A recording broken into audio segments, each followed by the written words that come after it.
All right. We had a bet that ISC would be late today. A lot of us thought they would. They're on time yet again, so we're able to watch it on stream. It's titled Masters and Blasters. This is all about master modes. And again, I think this is always going to be a weird one when they talk about something that you really need to be playing and checking out, which a lot of people are not. And there's plenty of tests on the PTU, live, and ePTUs that are related to master mode. So let's see what they have to say. It's a 15-minute episode. Hopefully it's good.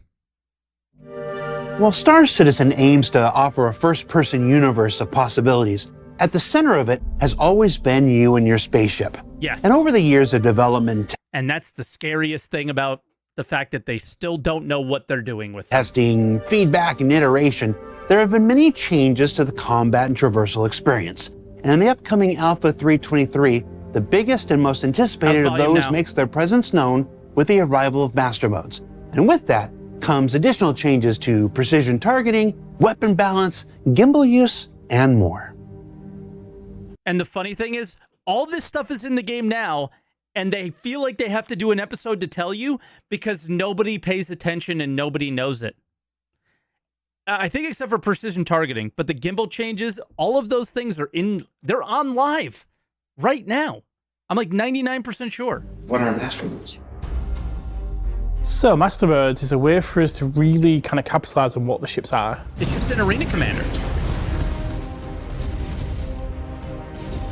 Basically, master modes are a new game feature that change all the combat experience inside the game. So you'll have a mode for fighting in and a mode for flying from place to place then. A rework of the flight and combat system to essentially try and solve a lot of the problems that players have had with the flight experience.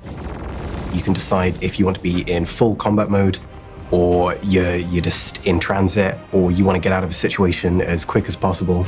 Check fire. Master mode is the thing that makes ship combat exciting and making sure that the ships that you have in the game perform in the a mode from flying to place to place. Roles that we have envisioned for them.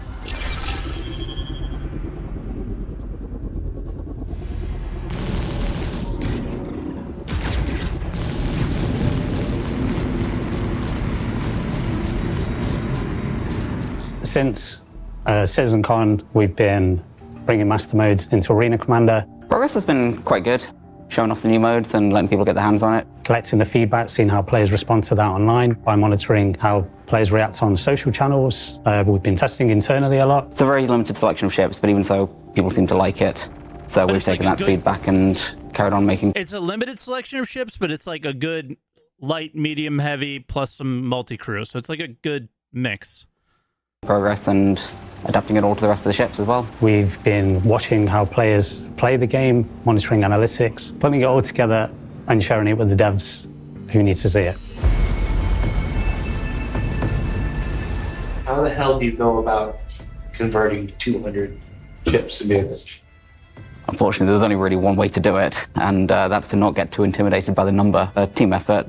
We're just cracking through it, really. The difficult part, of course, especially as a I hope they get through it. designer, is try to understand the new game dynamics that the game system creates, especially in an environment like the PU, and then try to being able to deliver the proper game experience for every ship with a different tuning. And that's quite difficult, but that's also what is really interesting about bringing up a new feature. So we're moving. Who the hell are these people? These might be Squadron people, dude. There's a lot of people that I've never seen before. Maybe they were just finally comfortable being on camera and they've been there for a while, but that was a bunch of people we've never seen before. Designers on a team that largely has been one of the smallest teams, I think, and that's good. The more people, the better on something like this. And we're going to rebalance that ship to the archetype. Jake says they've all been around. Okay, cool. They just the big thing there is if you don't want to be on camera, you're not on camera. But if they were comfortable coming on camera, they're on camera. Type as a starting point, and then basically once that's complete, we're going to add the individuality into each ship. Each ship has been given a full refresh, and we've looked at every ship in the game, assigned them a base archetype so that you know what you're getting into from the get-go. All right, so like what most of us expected, there's going to be what they did with the weapons, kind of, and what they did with ships a while ago as well. They're going to put everything in a base archetype and then fix it there. But that was 3 or 4 years ago, and we're still dealing with it. So I know it's a daunting task, but it's like, come on, man. It's been a really long time. Yeah, Rich has been on camera, so is Yogi, and all ships, based on how big they are and what kind of purpose they serve, will get an archetype assigned to them. A typical archetype is a snub fighter. Very small, very agile, but it cannot dish out a lot of damage, and it can also not receive a lot of damage before it pops. Light fighter. Very maneuverable, decent weapon loadout, and it's basically there for agility engagements. Okay. Medium fighter. Pretty agile for its size, but it has... Medium fighter. We still don't know, because it's the most difficult one, because it's a little bit of everything, right? Has a lot more offensive firepower. Target destroyed. Heavy fighter. They don't maneuver well, but when you happen to be at the front of them, you can die very, very fast. Now, these are basic tuning archetypes that we have for our fighter ships class, and all ships in that size will be assigned to one of these things. However, based on the ship and what the purpose of the ship is, we have variations of that. For example, we have the interceptor variant of these tunings. Oh, nobody's saying the idea of putting them into the archetypes is a bad idea. It's a good idea. It's just one that they did 3 or 4 years ago, and they haven't resolved that yet. So it's always a concern with this team in particular, because this is the 5th Master Modes discussion that they've had over the course of 3 or 4 years, right? So it's a lot of, this is what we're going to do, and these are the first steps, and then we haven't moved past that. Yeah, and part of it's because they went to Squadron, but when they came back from Squadron, we still didn't end up with a whole lot in terms of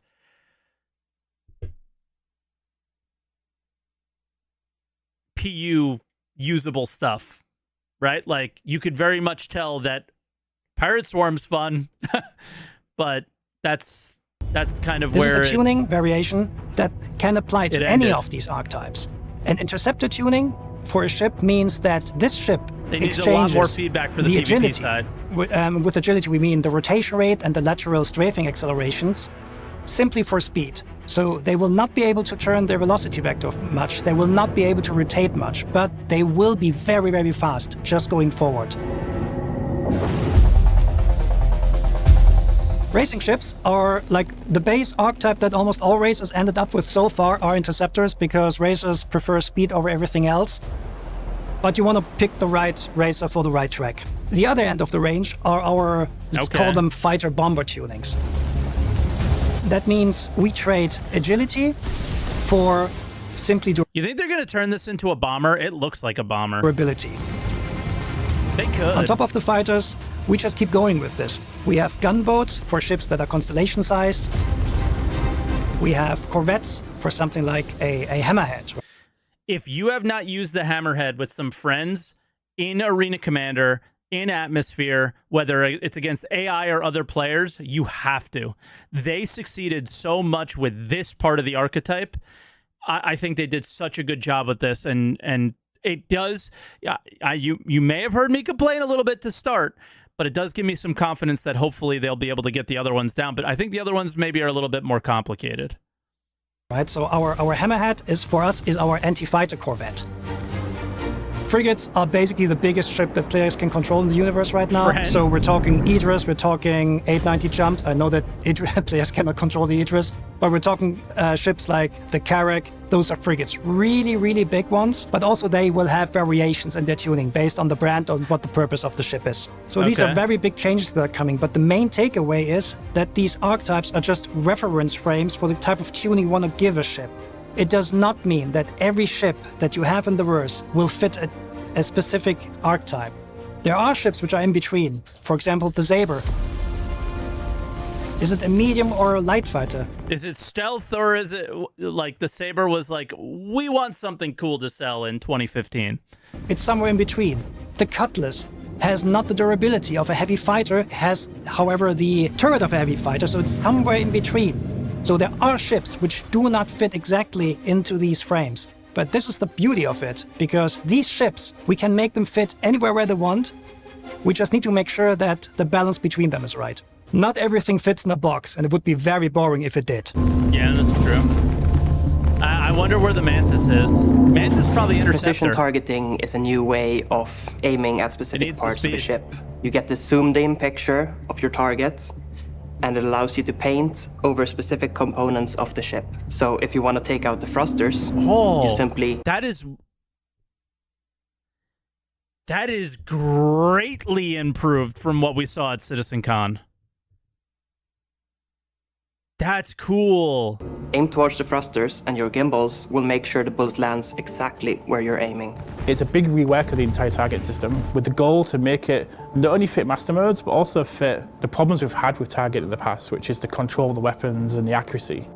Since master modes is bringing everything closer together, and master modes is slowing everything down, we need to make sure that the weapon speeds are adjusted as well.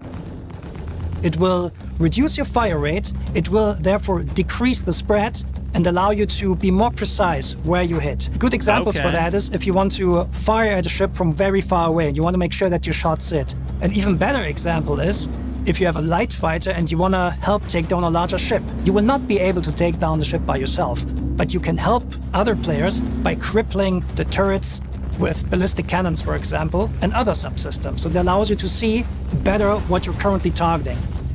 That goes into the conversation we were having yesterday, where I said you shouldn't be able to take out a big ship with a light fighter, but the fact that you can help is a really, really smart thing by taking the turrets out.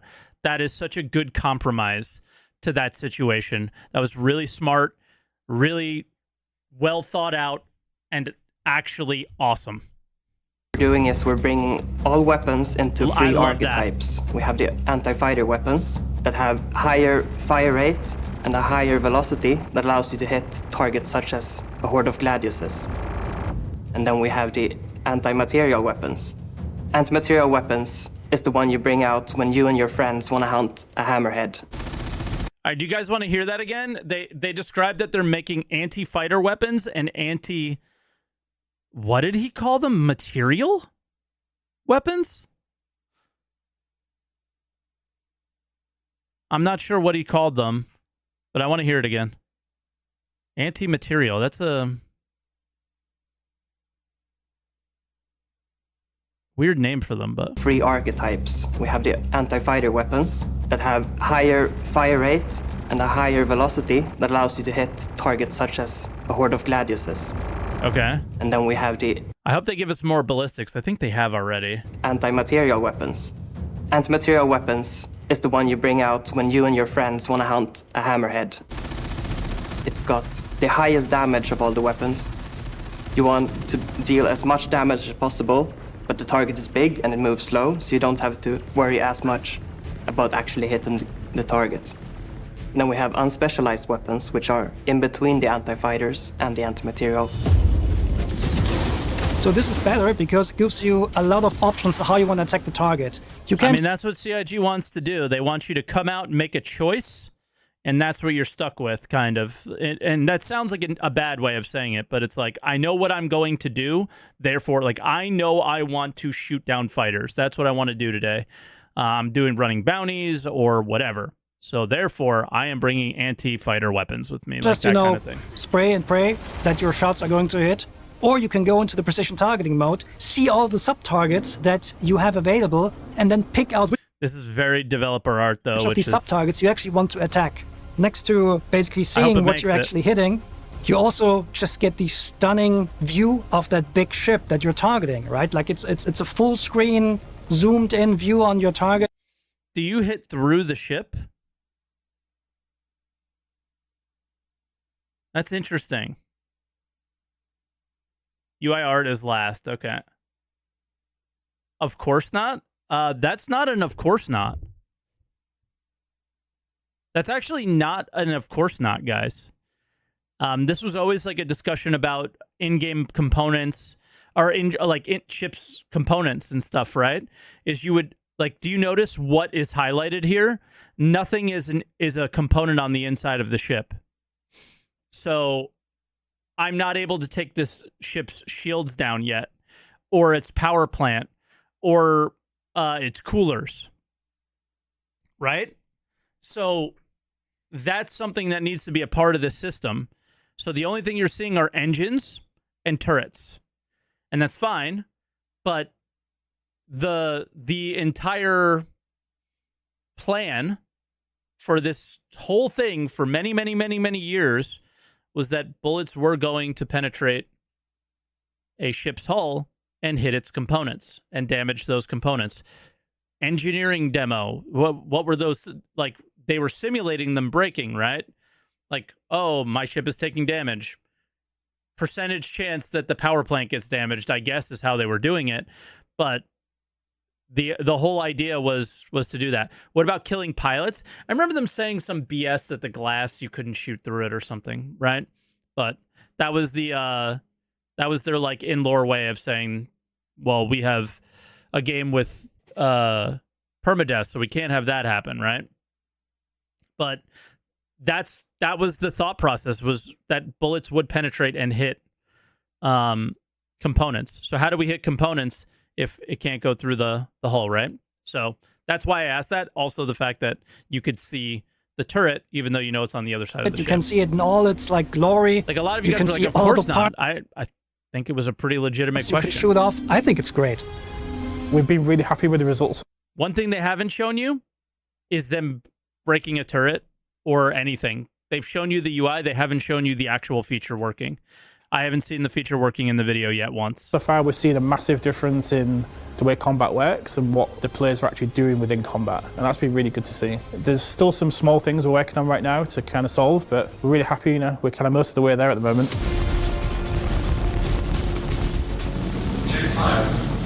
The next big thing that the new aiming system has is the removal of the so-called N-1 system. That means that when you have a gimbal attached to a ship, the weapon attached to the gimbal goes down one size. At this point in time, after like lots of testing, we're pretty confident that we don't want the system anymore. So in the future, if you have a size 3 gimbal on your ship, it will carry a size 3 weapon. But we're actually going further with this, because from 3.23 onwards, you will not be able to mount fixed guns on your ship anymore. In addition to that, all the turrets, however, will get gimbals. So this is a requirement because of precision aiming mode, because the precision aiming mode, we also want to be... He's saying this in such a weird way. You are still able to fight in fixed, guys. This was one of the worst explanations he's said of this system yet. Fixed weapons still exist. Calm down. That was a horrible explanation, actually. You just toggle between gimbal and fixed. Gimbal, you're going to have a lower fire rate. Fixed, you're going to have a higher fire rate. There's a negative to using gimbal, and there's a positive to it's easier to aim for gimbal, but you get lower fire rate. This is all in the game now. You could test it yourself, okay? And then if you're fixed, you get a higher fire rate, but it's a little bit more difficult to aim. And they wanted to add these gimbals to turrets, I think, to give it the nudging aspects. Able to use on turrets, and we need a way to make the bullets fly where we want them to fly without cheating. So this means all turrets, they will get gimbals on their guns, so they can properly lead. That's exactly but why. Still for keep nudging. Turrets more powerful in terms of their weapon employing capabilities, and also because turrets cannot just, Was there a new turret UI there that I missed? Yeah, looks like it.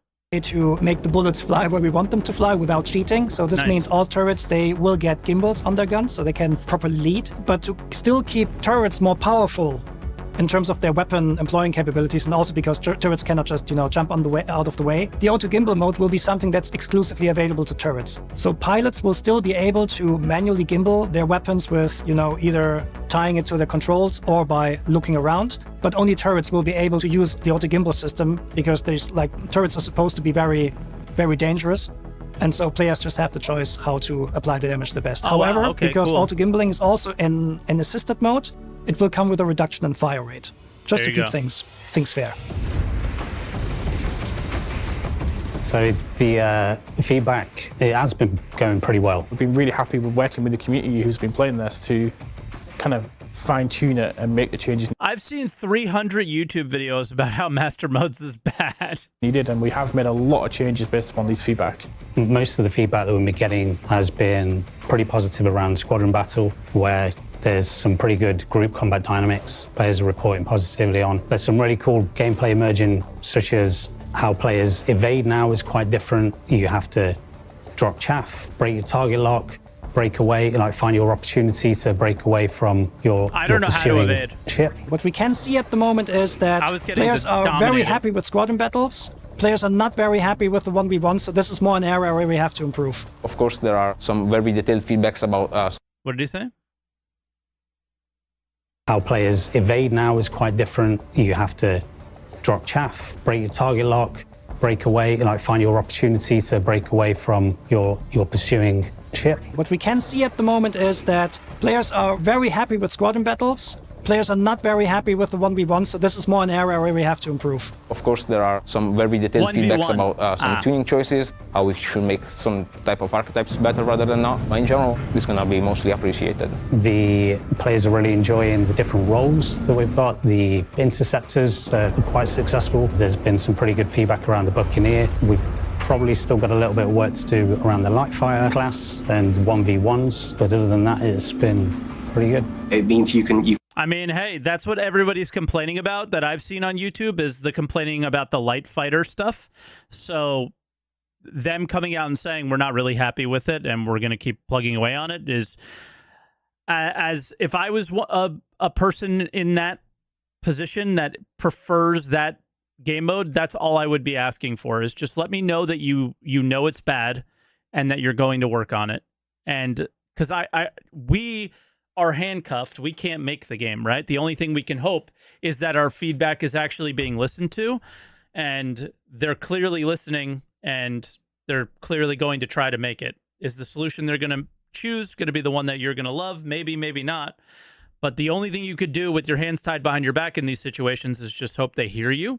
And this is them saying, I hear you. So that's... And stay closer. You are much more in control of staying in a closer formation with other people that you're playing with. When we do our regular playtests, we can actually fly in our own version of a formation, and we can track targets without being several kilometers off each other.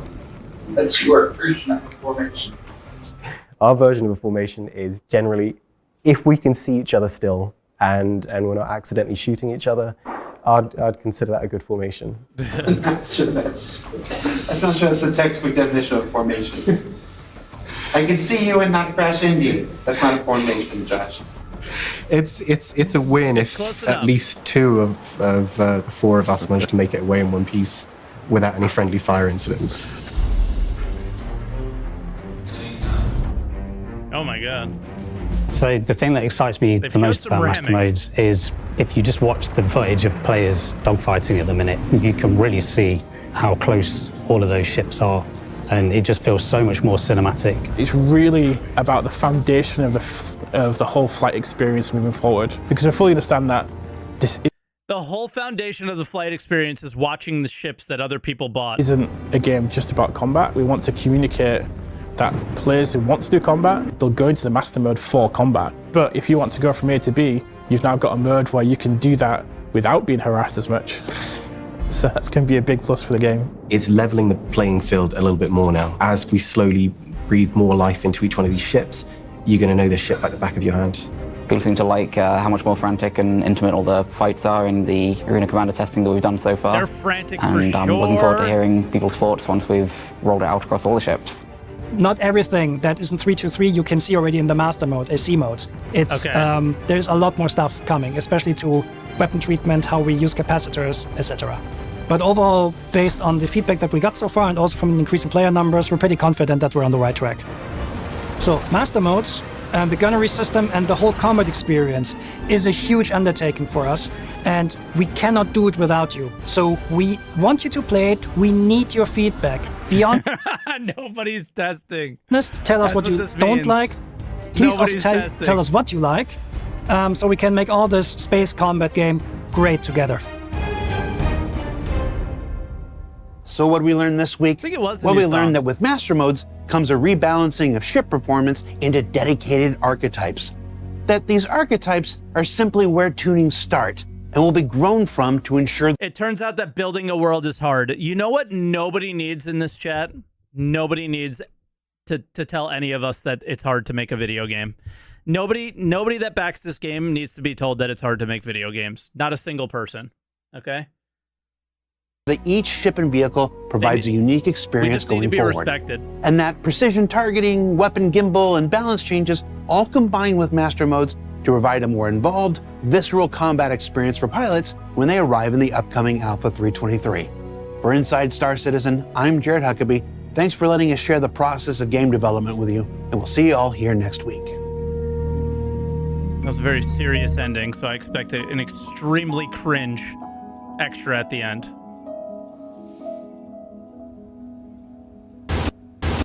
No, not too bad. Never mind. Nope. Nope. Wasn't too bad. Wasn't too bad. But yeah, I think we're always going to suffer in episodes like these. These are things you need to play in order to understand. And the fact that a lot of you guys don't know about the gimbal change, which has existed forever, is scary. And the fact that they're also telling you to play because nobody is also scary. So is it not fun? Is that why nobody's playing? I don't know. Because you do get a decent amount of people. When is 1800 CST from now? I heard it's like 8 hours away. That's a really long time. Right now it's 11:30 a.m. Eastern. So, like, I've tried. They're empty. We got what, 6 people in earlier. 7 p.m. for me. Yeah, that's. They always do that at that time. So. Dang. So about 8 hours from now. Okay. Dang. Oh, well. But anyway, that was ISC and a little testing chat hint that the patch is coming out at 8 p.m. Eastern tonight. Around there. Yeah, so Friday for the rest of the world.